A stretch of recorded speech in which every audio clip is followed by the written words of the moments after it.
Hut in Harbin, world's most spectacular winter festival opens. CNN. Planning on building an igloo or snowman this winter? Sorry, we're not impressed. The neighborhood kids might not be either, after they see what ice sculptors have planned for the 2014 Harbin Ice and Snow Festival. Kicking off on January 5th, this frosty wonderland in northern China features crazy sculptures made from massive ice blocks and illuminated with colorful LED lights. Sculptors have been carving away with ice picks, crystals, and lasers for the last 2 weeks in preparation. The result is an exhibition of extravagant castles, a Colosseum, and Empire State Building, all made with ice blocks from the frozen Songhua River. Is anything in China not getting bigger? Celebrating its 30th anniversary in 2014, the Winter Festival gets more impressive and more extravagant each year. The highlight is a towering replica of the Hallgrímskirkja Church in Reykjavik, Iceland. According to organizers, the structure is the tallest ice sculpture in China, 46 meters, and was made with 12,000 meters of ice. The replica features a 240-meter long slide for visitors. Apart from replicas, the North Korea Pyongyang National Acrobatic Troupe will perform. Visitors can skate on ice rinks and snowboard. As China's most famous and popular winter attraction, the festival has drawn a combined 28.5 million visitors in the past 2 years. To combat Harbin's sub-zero temperatures, organizers have set up 13 hot beverage stations around the park and offer complimentary ginger tea at its concert hall. Depending on weather, the festival is open until March 2014. Harbin Ice and Snow Festival, Songbei Harbin.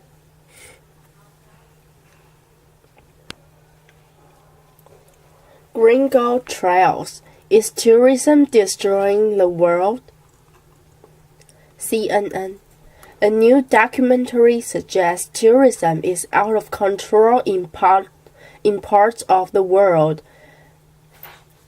irreversibly damaging the environment and indigenous cultures. Jungle Trails, a film more than a decade in the making by American anthropologist Peggy Vail, looks at the effect of the unplanned or mismanaged growth of the tourism industry in developing countries.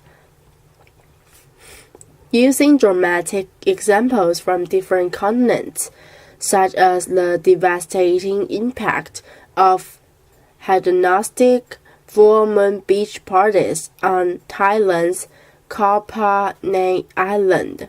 The film is moving and informative, if sometimes elementary.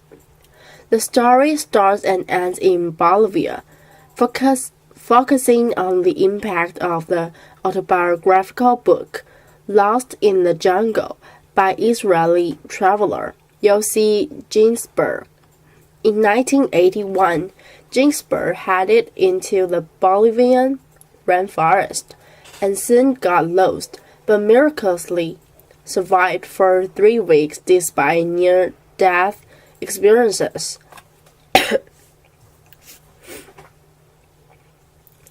His tale of survival has lured many other adventure-seeking travelers to Bolivia, adding to the pressure on the country's fragile ecosystem. People who already know the issue won't find much new here, but for the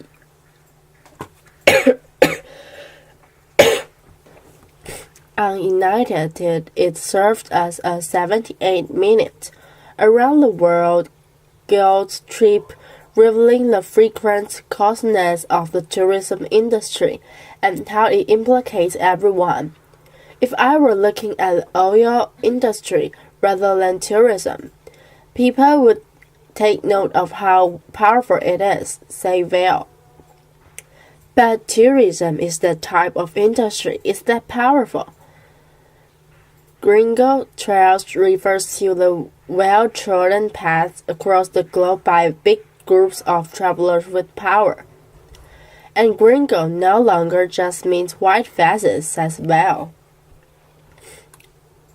In the past few decades, the traveling middle class has expanded to include different faces from many different cultures.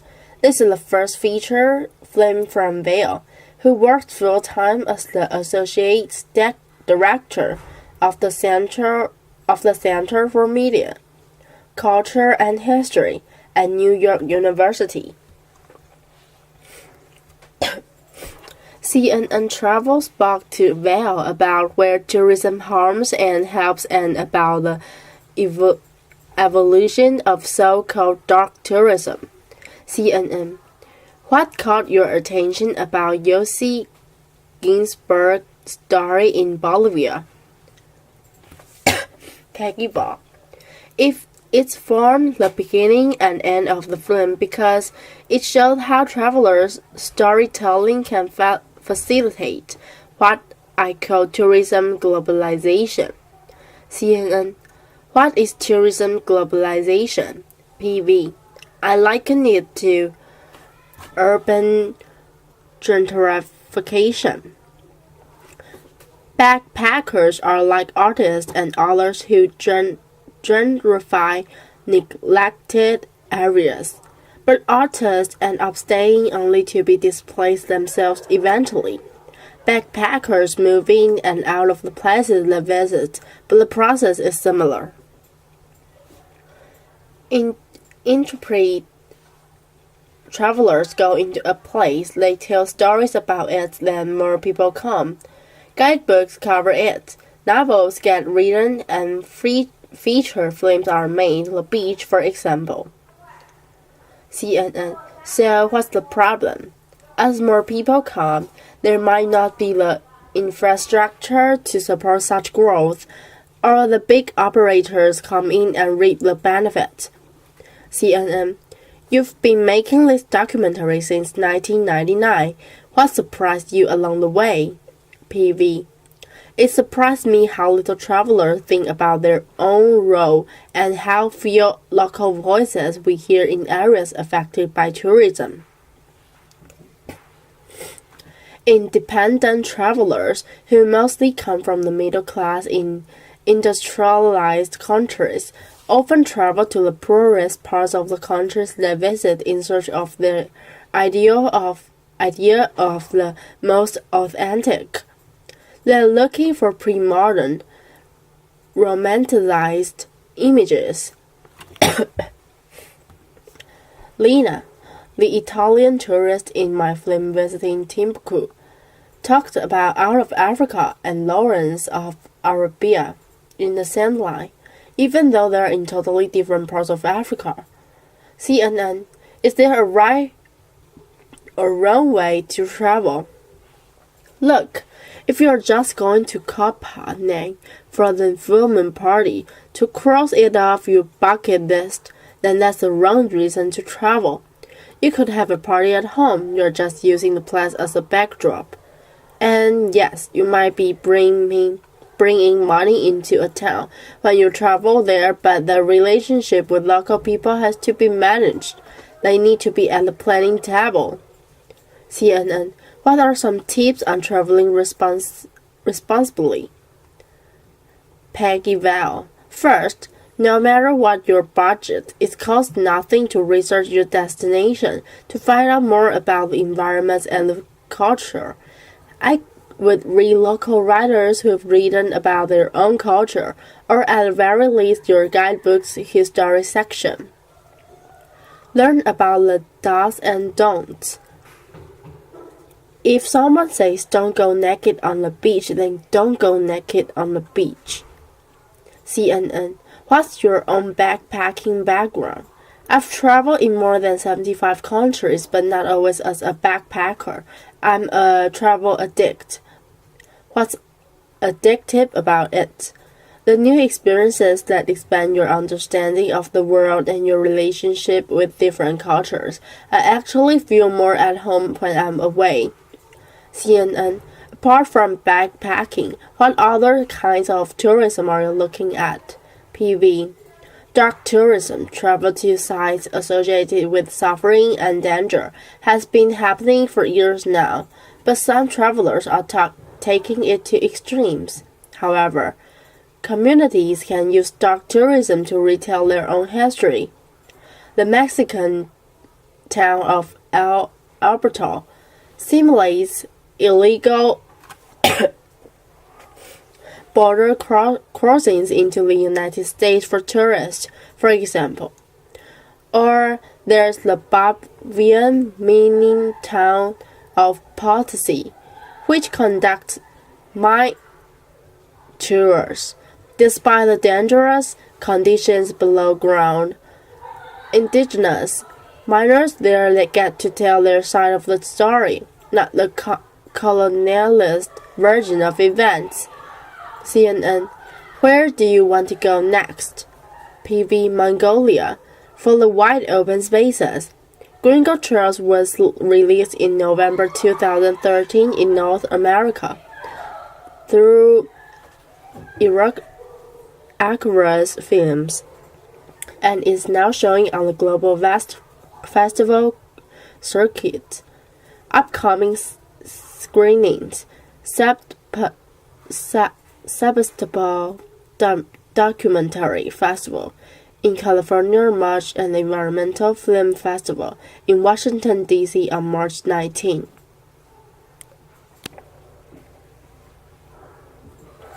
JetBlue slows down operations in Northeast. CNN. Flying JetBlue Airways, you might not be on Monday or Tuesday if your travel includes Boston Logan International Airport or the 3 New York City area airports. Blaming a weekend of bad winter weather and new Federal Aviation Administration rules on pilots' duty times, JetBlue said that it has started canceling nearly all operations around 1 p.m. ET Monday at Boston's Logan, New York's John F. Kennedy International Airport, New York's LaGuardia Airport, and Newark Liberty International Airport in New Jersey. The reductions were expected to be complete around 6 p.m. ET, said JetBlue spokeswoman Tamara Brown. Starting on Tuesday at 10 p.m. ET, the airline will ramp up again to be 100% operation by 3 p.m. ET. On its blog, the airline said its plan would allow for 17 hours of rest for crews and time for JetBlue tech ops to service the aircraft. As a result, some customers aren't seeing available seats for nearly a week, and with its call centers handling high volume because of so many canceled flights, the airline recommends rebooking travel or requesting a refund online. while claiming the airline was prepared for the new rules that increased rest requirements for pilots.